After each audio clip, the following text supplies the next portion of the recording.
Hi everyone, स्वागत है आप सबका आपके अपने चैनल केयर्स क्लासेस में। आज के इस लेक्चर में हम सब देखेंगे क्लास 12th का मैथ। इसके पहले वाले लेक्चर में हम सब अध्याय 9 पर विविध प्रश्नावली देख रहे थे, जिसमें हम लोग क्वेश्चन नंबर 8 तक कंप्लीट कर चुके हैं। तो नए सिलेबस के हिसाब से, नए बुक के हिसाब से, तो आप लोग अपने पुराने बुक के हिसाब से मिलाते ना कौन सा क्वेश्चन है। तो आज हम लोग देखेंगे उसके आगे का क्वेश्चन नंबर 9। क्वेश्चन नंबर 9 में क्या बोला है? अवकल समीकरण x minus y d x plus d y equal to d x minus d y का एक विशिष्ट हल ज्ञात कीजिए। दिया हुआ है y बराबर -1 यदि x इक्वल टू 0। आपको संकेत भी दिया है x माइनस वाई बराबर, आप इसमें क्या रखो? t रखो। चलो पहले t रखते हैं, लेकिन पहले आप क्या करो, या तो आप dx अपान dy की फॉर्म में लाओ या तो dy अपान dx के फॉर्म में लाओ। तो कैसे? वो तभी होगा जब dx वाला सब एक तरफ हो, dy वाला सब एक तरफ हो। इसका गुणा इसमें कर दो, कितना आ जाएगा? x dx। या आप एक काम ऐसा कर सकते हो ना, इस पूरे का गुणा dx में कर दो, x minus y d x, और इस पूरे का गुणा डी वाई कर दो, x minus y d y. क्योंकि हमको dx और dy ही तो एक तरफ करना है, बाकी पूरा गुणा करने का कोई मतलब ही नहीं। और यहाँ पर क्या है? dx minus d y. तो ये dx है, ये भी dx है, इन सबको एक तरफ लो। x minus y d x इधर है ही, और प्लस dx इधर आकर क्या हो जाएगा? Minus D x. या एक काम करो, इधर माइनस है, ले जाओ, कोई दिक्कत नहीं है। आप हम क्या सोच रहे थे कि माइनस वाला इधर लाके प्लस कर दें, लेकिन उससे कोई फर्क नहीं पड़ेगा, ये उधर जाएगा ये माइनस हो जाएगा। तो आप ऐसे रहना माइनस डी वाई, और ये उधर जाएगा, कितना आ जाएगा? Minus x minus y d y. यही होगा ना। तो आप यहाँ से dx कॉमन लो, तो जब dx यहाँ से कॉमन लो कितना बचेगा? x माइनस वाई, और यहाँ पर कितना बचा? -1। यहाँ से आप dy कॉमन लो, तो जब dy कॉमन लोगे यहाँ पर बचा कितना? -1, और यहाँ पर कितना हो जाएगा? -x, और यहाँ पर क्या हो जाएगा? Plus y. तो आप या तो dx अपान dy बना लो, या तो आप dy अपान dx बना लो, जो भी आपका मन करे। तो यहां से हम चलो dx अपान dy ही बना लेते हैं। तो dx अपान dy बराबर कितना हो जाएगा? -1 माइनस एक्स प्लस वाई, और यहाँ पर क्या है? x minus y minus 1। तो यहाँ पर आपको x माइनस सवाल में क्या बोला? x माइनस वाई बराबर t रखना है ना। तो x माइनस वाई यहाँ पर दिख रहा है, लेकिन यहाँ पर y माइनस एक्स दिख रहा है। तो एक काम करो, यहाँ से आप माइनस कॉमन ले लो, तो इसे आप लिख सकते हो dx upon dy equal to minus, वैसे रहने दो। इन दोनों से अगर आप माइनस कॉमन लोगे तो क्या ये भी x माइनस वाई हुआ? तो बोलो, माइनस कॉमन लोगे तो प्लस हो जाएगा, और प्लस में से माइनस कॉमन लोगे माइनस हो जाएगा। अब x माइनस वाई यहाँ पर भी दिख रहा है, और नीचे भी तो आपका x माइनस वाई माइनस 1 है ही। तो अब आप क्या करो, put x minus y equal to t. बात समझ में आ रहा है ना? किस समीकरण में? समीकरण नंबर 1 में। तो अगर x माइनस वाई बराबर आप t रखोगे तो हमको क्या चाहिए? dx अपान dy चाहिए। तो यानी बटे y है, तो यानी y के सापेक्ष आपको अवकलन करना है। तो आप इसे मान लो समीकरण नंबर 2। तो समीकरण 2 का y के सापेक्ष क्या करने पर? y के सापेक्ष अवकलन करने पर, क्योंकि हमको dx अपान dy चाहिए। अवकलन करने पर तो करो अवकलन। y के सापेक्ष करोगे तो dx अपान dy मिल जाएगा, y का y के सापेक्ष करोगे तो 1 मिल जाएगा, और t का y के सापेक्ष करोगे dt अपान dy मिल जाएगा। हमको dx अपान dy चाहिए, तो dx अपान dy बराबर माइनस क्या हो गया? Plus 1 plus dt upon dy। इसे कुछ मान लो समीकरण नंबर 3। तो जहां dx अपान dy वहां पर ले जाके आप इतना रख दोगे, और जहां x माइनस वाई वहां पर आप ले जाके t रख दोगे, यानी 1, 2 और 3 से। तो समीकरण 1, 2 और 3 से dx अपान dy की जगह कितना रखेंगे? 1 प्लस dt अपान dy। यही है ना, 1 प्लस dt अपान dy बराबर -1 माइनस x जगह कितना रखना है? t अपान x माइनस वाई की जगह कितना रखना है? t। तो फिर कितना हो जाएगा? -1। आप एक काम करो, अब t यहां पर सीधा आपको पृथक कर्णीचर विधि दिख रहा है, टी वाला एक तरफ कर लो, वाई वाला सब एक तरफ करो, लेकिन उसके लिए +1 पहले उधर जाके ख्याल करो, यहाँ पर भी होता था। अरे सेम वैसा ही तो पैटर्न बन रहा है ना। तो dt upon dy equal to -1 minus t upon t -1, और +1 उधर जाके क्या हो जाएगा? -1। तो यहाँ से क्या मिला? dt upon dy equal to बटे 1 करो इसका गुणा इसमें, -1 -t और -t और +1। तो -1 + 1 तो कैंसिल हो जाएगा और यहाँ पर कितना बचा t-1, तो dt अपान dy ये किसके बराबर हुआ -2t अपान t-1। तो अब t वाला सब एक तरफ, y वाला सब एक तरफ, तो यहाँ से आप क्या लिख सकते हो t-1 अपान 2t ये बराबर किसके हुआ, और यहाँ पर अभी आपका dt बचा ही है, माइनस उधर ही छोड़ देते हैं ना -dy। ठीक है, तो अब इसको कुछ समीकरण 3 माने हो तो इसे मान लो समीकरण नंबर 4। तो बस आप इंटीग्रेशन कर दो इसका, अरे इंटीग्रेशन कर दोगे तो आपका हो जाएगा, तो इंटीग्रेशन करो, या एक काम करो 2 भी उधर ही रहने दे, क्या 2 भी उधर रहने दो, बस t को इधर लाओ। तो अब इसका इंटीग्रेशन कैसे करोगे, समीकरण 4 का क्या करने पर समाकलन, समीकरण 4 का समाकलन करने पर, समाकलन करने पर, तो करो समाकलन इंटीग्रेशन, इतना बटे इतना करोगे 1 dt हो जाएगा, अरे इतना बटे इतना करोगे, इतना बटे इतना अलग से करोगे, और जब 1 बटे t कर दोगे तो 1 बटे t का इंटीग्रेशन dt, और यहाँ पर -2 कांस्टेंट बाहर लो और dy बाकी कांस्टेंट c, तो 1 का तो इंटीग्रेशन t हो जाएगा, -1 अपान t का log t हो गया, और इक्वल टू -2 dy का केवल क्या आ जाएगा y प्लस कांस्टेंट c। लेकिन t में आंसर थोड़ा देना है आपको, t किसके जगह है x माइनस वाई की जगह है, तो जहां t है वहां पर आप x माइनस वाई रख दो।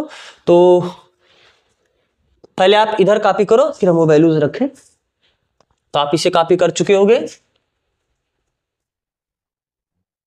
चलो चूंकि t है कितने के बराबर x माइनस वाई के, तो दिस इंप्लाइज जो समीकरण क्या हो जाएगा x minus y minus log t, t की जगह क्या रखना है x माइनस वाई बराबर -2y प्लस c।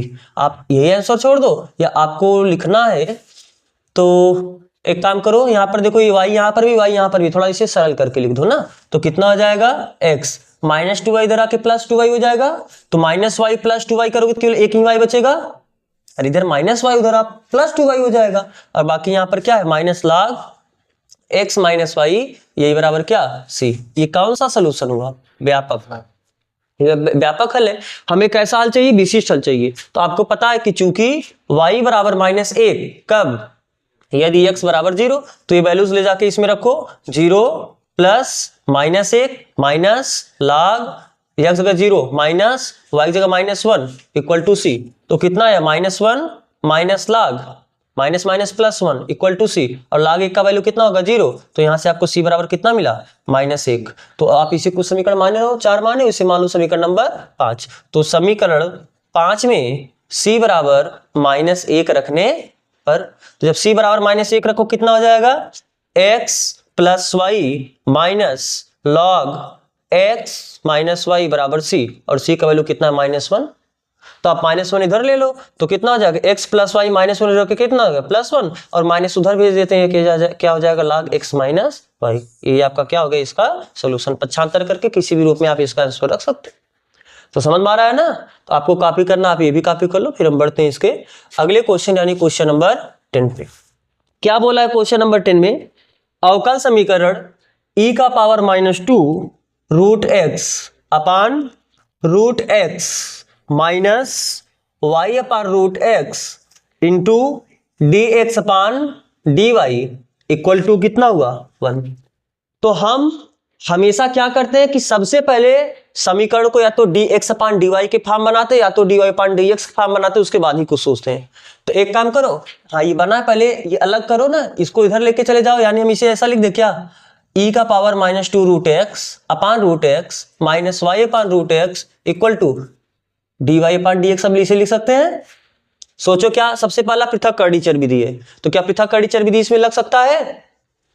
देखो x y सब मिक्स करके दिया तो कैसे अलग करोगे, बहुत करोगे माइनस हो जाके फिर प्लस हो जाएगा, फिर भी x वाला इधर रहेगा लेकिन इसमें y और x वाला मिक्स रहेगा, तो पृथक्करणीय विधि से तो नहीं कर सकते हो।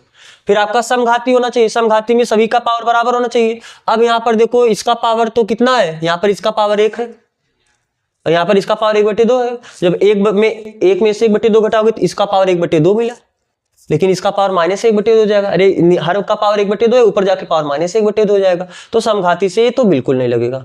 तो फिर आपके पास एक ही ऑप्शन बचता है रैखिक, लेकिन उस रूप में आपको दिखना चाहिए। तो उस रूप में दिखने का मतलब या तो आप कहीं एक x दिखे या तो केवल आपको कहीं एक y दिखे। तो x यहाँ भी है, यहाँ भी है, यहाँ भी है, देखो y केवल अकेला है, हम इसको उधर लेके चले जाते हैं, y के बगल में हमको y चाहिए तो y आपका मिल भी जाए। बात समझ में आ रहा है ना। तो हम इसे क्या कर देते हैं, पहले अपने जो सामान्य रूप होता है, व्यापक रूप होता है, उसमें लिखो। कैसे? e का power minus 2 root x upon root x equal to d y by D x, और माइनस उधर जाके क्या आ जाएगा, plus y upon root x. एक काम करें, इसे इधर रख दे, इसको उधर रख दे ना थोड़ा ज्यादा, तो हम इसे लिख देते e का power minus 2 root x upon root x. अब आपका एक फॉर्म में हुआ, देखो यहां पर y है तो इसके बगल में y हुआ, उसके अलावा जो दिख रहा है सब आपको x का फंक्शन दिख रहा है कि नहीं दिख रहा है? या तो x का फंक्शन दिखना चाहिए या तो अचर पद दिखना चाहिए। तो आप क्या लिखोगे, इसे कुछ मान लो समीकरण नंबर 1। तो समीकरण 1 किस रूप में है? समीकरण 1 dy by D x plus p y बराबर q के रूप का क्या है?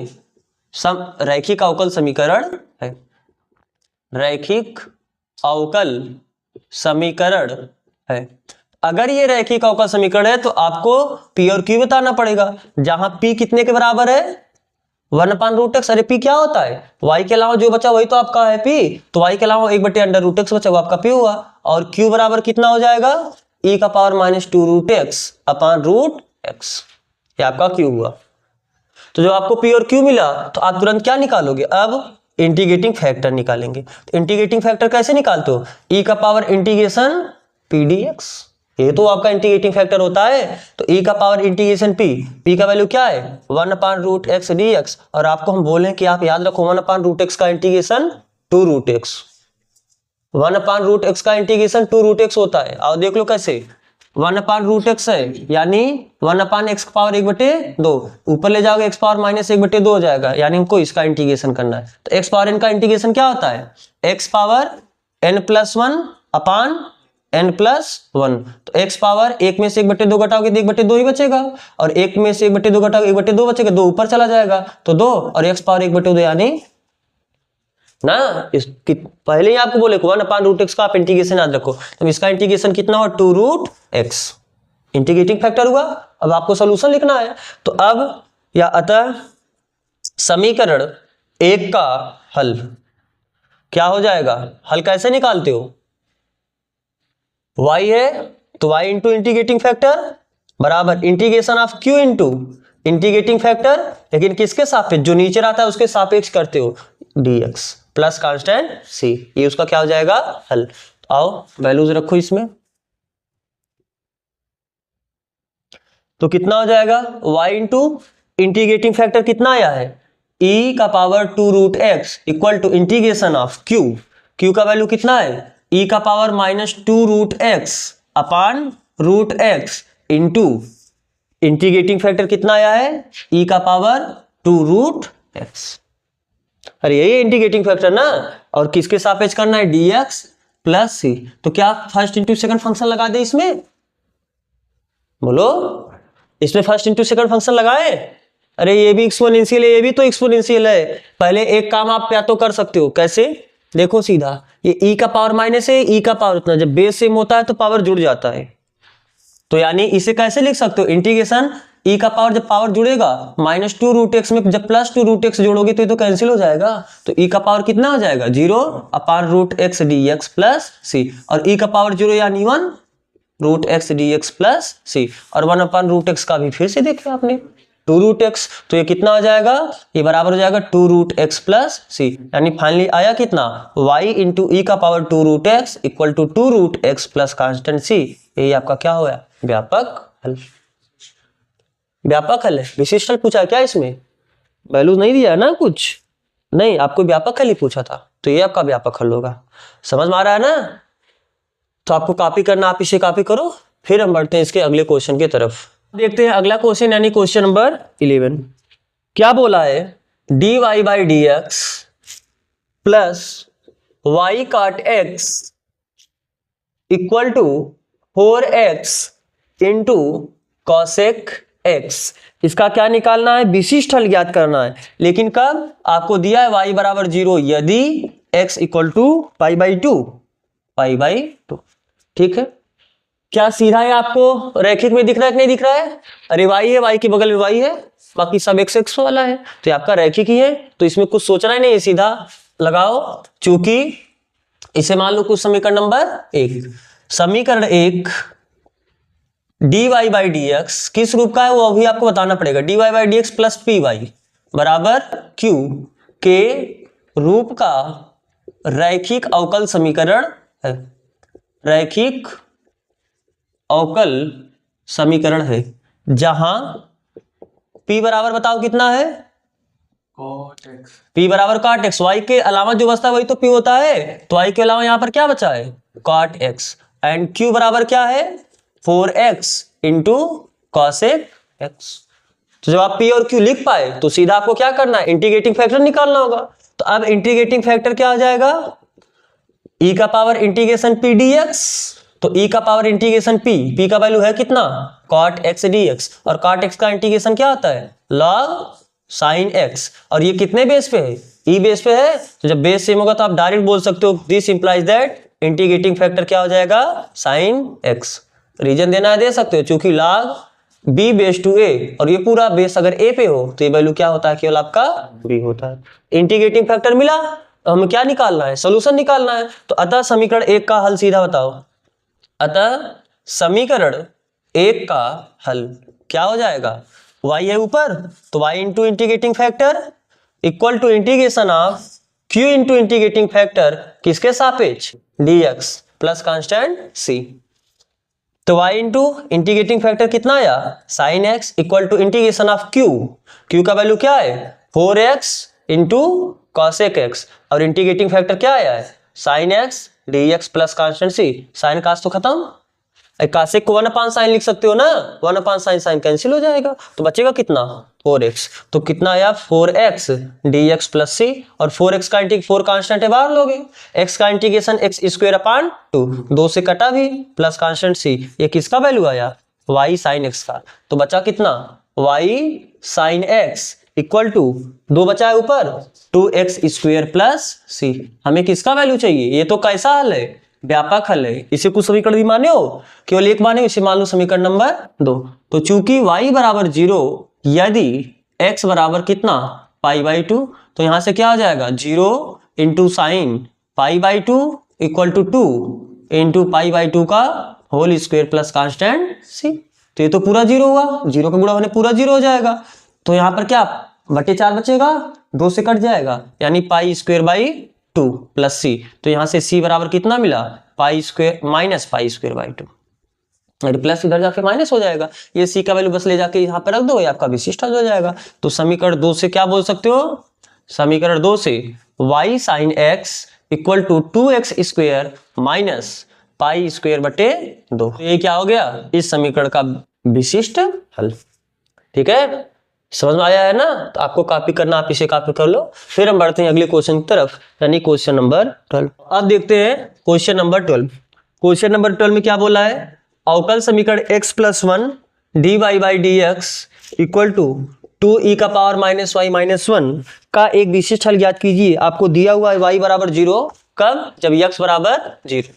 तो पहले आप इसका व्यापक हल निकालो, फिर हम विशिष्ट हल निकालते हैं। तो व्यापक हल निकालने के लिए क्या करोगे, देखो यहाँ पर आपको केवल एक x दिख रहा है, तो आप इसे रैखिक अवकल समीकरण में बना सकते हो। रैखिक अवकल समीकरण बनाने का मतलब इसे ऐसा लिख दे x प्लस 1 अपान 2 e का पावर माइनस वाई माइनस 1 बराबर dx अपान dy। क्या किया मैंने, इसको इधर लेके चला आया, dx उधर चला गया, dy नीचे चला आया। अब देखो यहाँ पर एक x है तो इसके बगल में x आ जाएगा, लेकिन बगल में आने के लिए पहले आपको इतने बटे इतना अलग करना पड़ेगा उसे ना। तो हम इसे क्या करते हैं x बटे इतना लिख सकते हैं, यानी x अपान 2 e का power minus y minus 1 plus 1 upon इतना, यानी 1 अपान 2 e का पावर माइनस वाई माइनस 1, ये बराबर क्या है आपका dx अपान dy। तो दिस इंप्लाइज दैट, देखो ये उधर लेके चले जाओ तो कितना हो जाएगा 2 e का power minus y minus 1 equal to dx upon dy, और प्लस उधर जाके क्या हो जाएगा माइनस x अपान 2 e का पावर माइनस वाई माइनस 1। अब देखो x है तो x से बगल में x आ गया, तो x अलावा जो बचेगा वो आपका p हो जाएगा और ये आपका q हो जाएगा।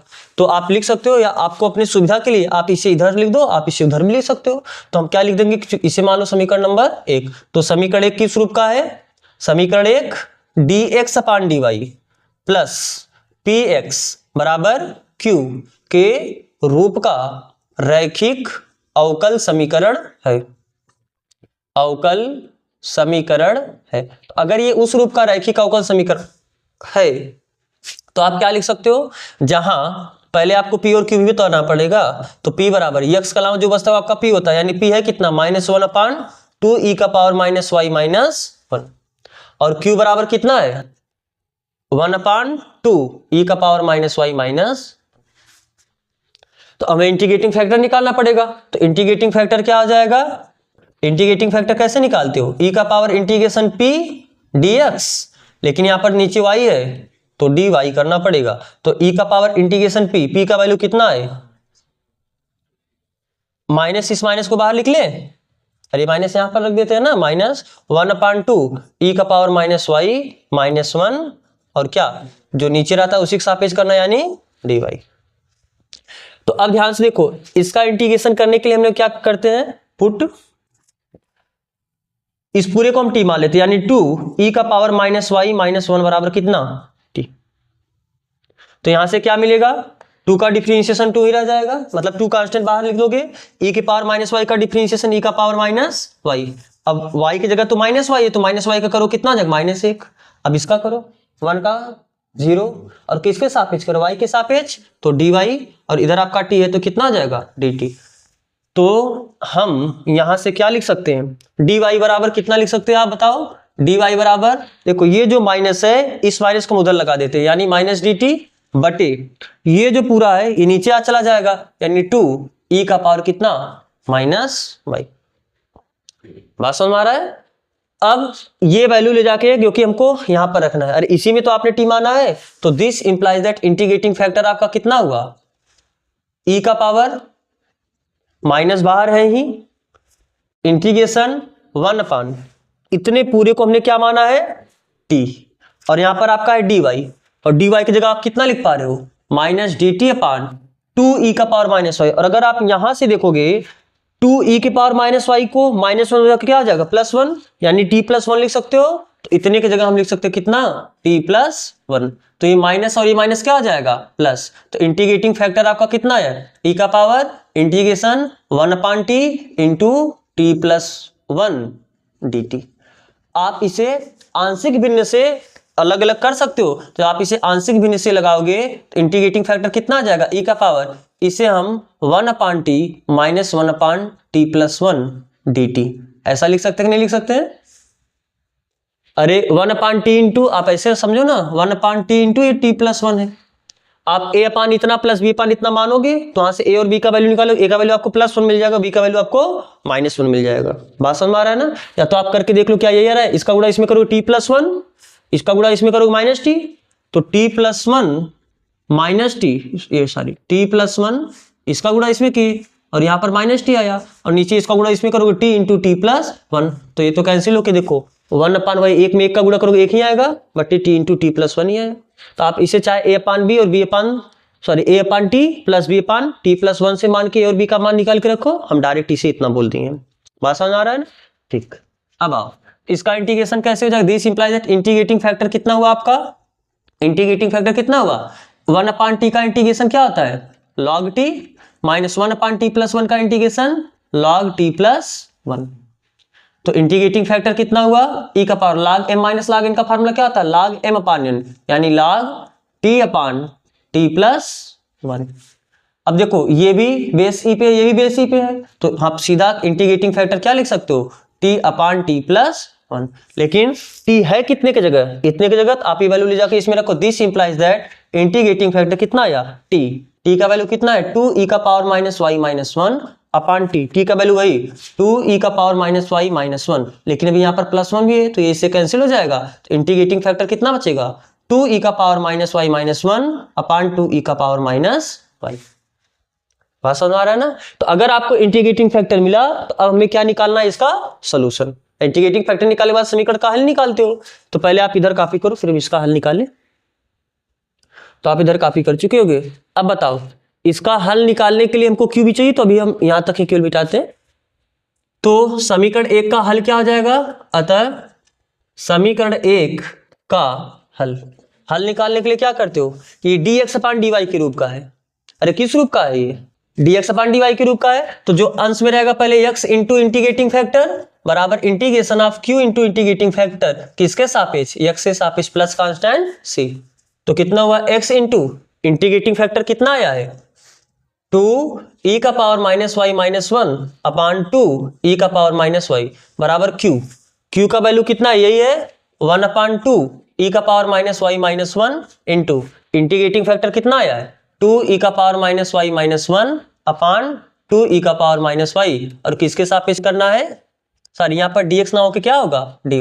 अरे dx अपान dy के रूप में है ना, तो जो हर में होता है उसके सापेक्ष आप इंटीग्रेशन करते हो, और बाकी प्लस कांस्टेंट सी, तो क्या ये इससे कैंसिल हुआ, देखो 2e के पावर माइनस वाई माइनस 1 ये भी है और 2e का पावर माइनस वाई माइनस 1 ये भी है, तो ये कैंसिल हो जाएगा एक दूसरे से। तो यहाँ पर बचेगा कितना x इंटू 2e का power minus y minus 1 upon 2e का power minus Y integration 1 upon 2e का पावर माइनस वाई, और किसके सापेक्ष, यहाँ पर आप dy लिख लेना ना, dy प्लस कांस्टेंट से। तो बस अब आप यही हल कर दो, ये आपका क्या हो जाएगा, इसका सलूशन हो जाएगा। तो बताओ इसे कितना लिख सकते हो, this implies that x into 2e का power minus y minus 1 upon 2e का power minus y equal to 1 upon 2 constant बाहर ले सकते हो, e के पावर माइनस वाई को आप ऊपर ले जाके e का पावर प्लस वाई ही तो हो जाएगा, dy प्लस कांस्टेंट c। तो कितना हो 1 अपान 2 e के पावर y का इंटीग्रेशन e का पावर y ही तो होगा, e के पावर y का इंटीग्रेशन e का पावर y होता है क्योंकि आपको y के सापेक्ष करना है, प्लस कांस्टेंट c। तो ये क्या आ गया x इंटू 2e का power minus y minus 1 upon 2e का पावर माइनस वाई। ये व्यापक हल आप इसे बोल सकते हो, लेकिन हमें विशिष्ट हल चाहिए, तो चूंकि पहले c का वैल्यू निकालो, आपको पता है y बराबर 0 यदि x बराबर 0, तो जब x वैल्यू 0 रखोगे तो पूरा गुणा होके इधर आपका पूरा कितना बचा 0, इधर e का वैल्यू 0 रखोगे तो 1 हुआ यानी 1/2 बचा, तो 1/2 प्लस सी, यानी सी का वैल्यू मिला कितना -1/2। तो आप इसे अगला समीकरण, हम चलो शायद 2 तक माने हो तो इसे 3 मान लेते हैं, तो समीकरण 3 में ले जाके आप इसे रखो, कितना हो जाएगा x 2e का power minus y minus 1 upon 2e का पावर माइनस वाई बराबर 1/2 e का पावर y प्लस सी का वैल्यू कितना है -1/2, तो ये तो 2 कैंसिल हो जाएगा, बोलो। तो अब इसे थोड़ा आप सिंप्लीफाई कर दो, कैसे, x इंटू 2e का पावर माइनस वाई, इसका और -1 अभी बचा ही है, ये जो इधर e का पावर माइनस वाई बचा इधर जाके हम गुणा कर देते हैं, यानी जब इसका इसमें गुणा करोगे e का पावर वाई उधर ऑलरेडी था ही, और अभी e का पावर माइनस वाई का और गुणा हो जाएगा, माइनस था तो माइनस लगाओ, यहाँ पर 1 बचा है, जब 1 में इसका गुणा करोगे e का पावर कितना आ जाएगा -y। तो देखो जब बेस सेम होता है पावर जुड़ जाता है तो प्लस वाई माइनस वाई क्या हो जाएगा 0, e का पावर -y, और e का पावर 0 का वैल्यू कितना होता है, किसी भी चीज का पावर 0 वैल्यू 1 ही होगा।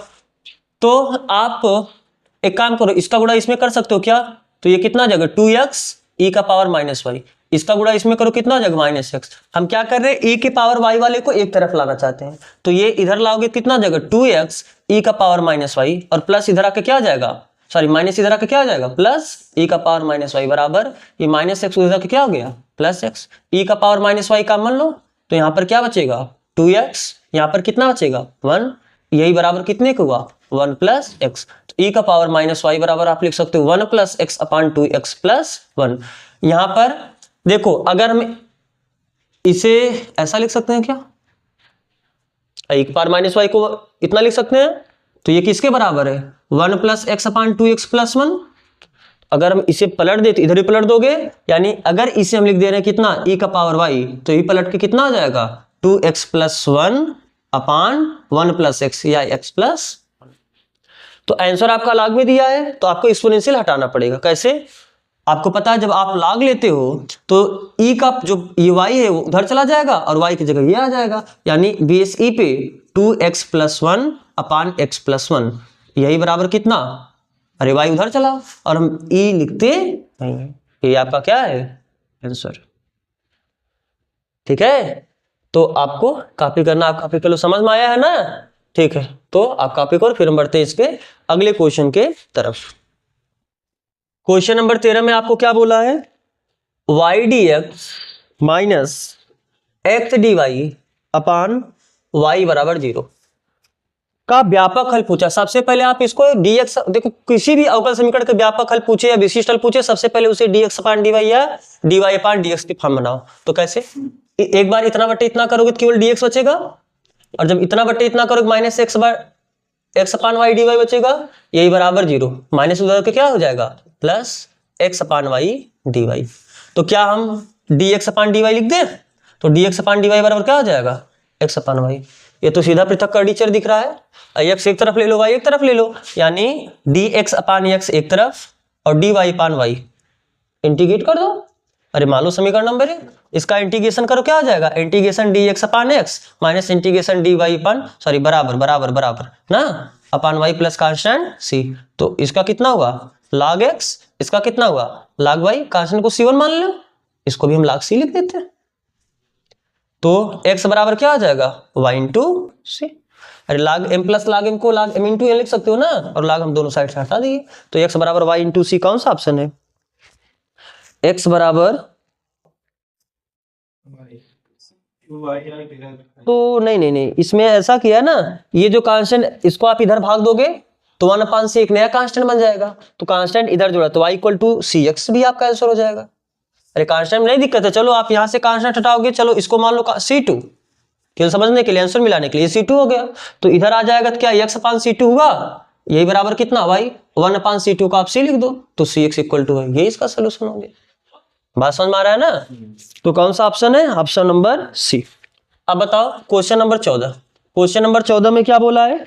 D x upon d Y plus P1x बराबर Q1 के रूप वाले अवकल समीकरण का व्यापक हल। इस रूप का समीकरण देखो, यहां पर x है तो यहां पर भी क्या हो जाएगा x, तो इसका व्यापक हल आप कैसे बताते हो? अरे ये रैखिक अवकल समीकरण है क्या, और रैखिक अवकल समीकरण का हल कैसे बताते हो?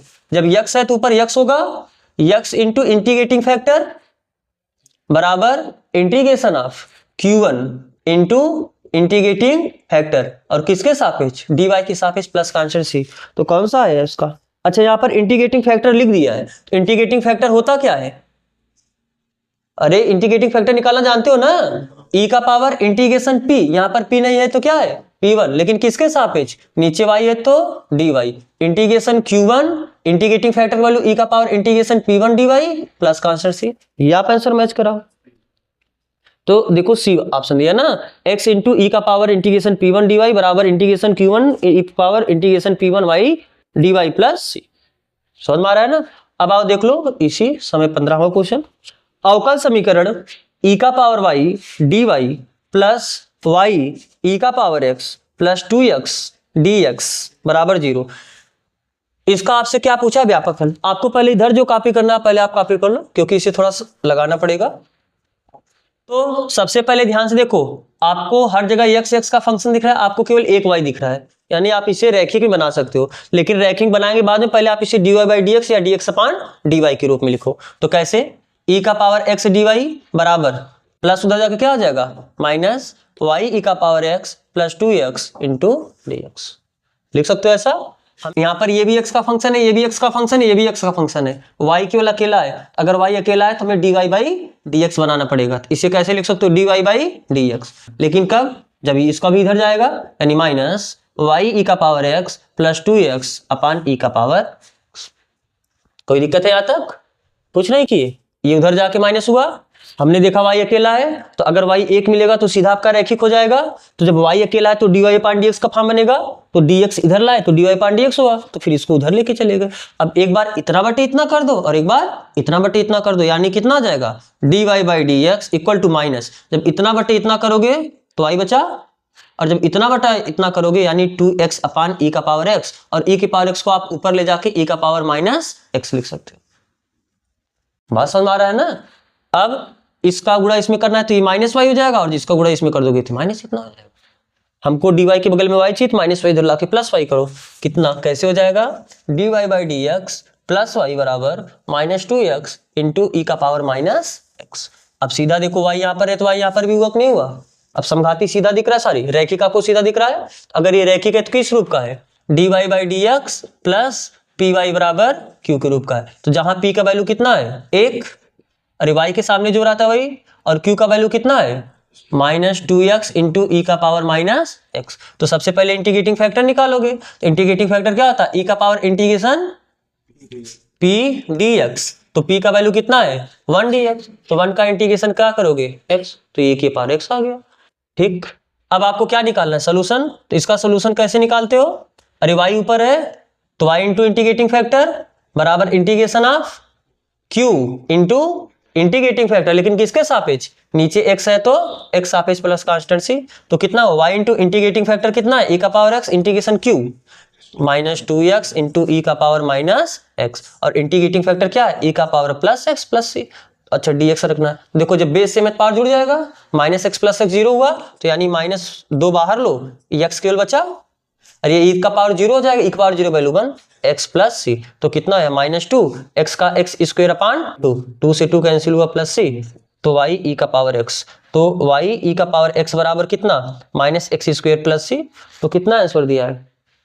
अच्छा ये -x स्क्वायर इधर करके बोला है तो y e का पावर x माइनस इधर का क्या आ जाएगा प्लस x स्क्वायर बराबर सी, ये आपका क्या हुआ आंसर। कौन सा ऑप्शन है ये ऑप्शन है आपका सी, y e का power x plus x square बराबर कांस्टेंट सी। ठीक है, आपका सी ऑप्शन है। समझ में आया ना, तो अगर आपको कॉपी करना आप कॉपी करो, तो आपका विविध यहाँ पर कंप्लीट हुआ। अब हम लोग कल से सदिश बीज गणित स्टार्ट करेंगे। ठीक है, तो यहाँ तक जुड़ने के लिए आप सबका बहुत बहुत धन्यवाद।